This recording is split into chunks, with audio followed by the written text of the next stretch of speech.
तर last time मी ना राईडला गेलेलो आणि मी काही फोटोज आणि स्टोरेज टाकले इंस्टाग्रामवर. तर मला माझ्या मित्रांचे मेसेज आले, DM आले की यार एकटा एकटा राईडला गेलास, आम्हाला नाही बोलवलंस, मोठा झालास आता, गरीबाला कशाला बोलवणार. तर मला ना असं गिल्ट वाटलं मनामध्ये की यार मी चुकीचं केलं काहीतरी, म्हणून असं मला वाटलं काहीतरी मोठा गुन्हा केला मी. आणि मी बोललो नेक्स्ट टाईम जेव्हा जाईल तुम्हाला बोलवेल. तर मग मी काय केलं, यावेळी जेव्हा राईडला आलो तेव्हा त्यांना ना म्हणजे 5-6 मित्र होते ते, त्यांना मी मेसेज केला, DM केला की भाई मी आता राईडला चाललो आहे, तुम्हाला यायचं आहे काय, येऊ शकता तुम्ही. तर मग काय बोलतात मला की यार ह्या टायमिंगला पॉसिबल नाही होणार रे, बायको आजारी आहे, पोरगा आजारी आहे, बॉस सुट्टी देत नाही, मला बाहेर जायचं आहे, I have already plan something, next time पक्का येईल.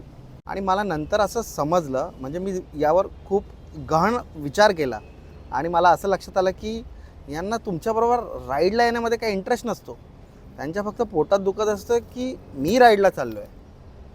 असे नालायक मित्र असतात. आणि ह्याच मित्रांना जर तुम्ही फोन केला, मेसेज केला की चल भाई आज पार्टीला बसूया संध्याकाळी, लगेच येतील. बघा एकटं झालो राईडला परत.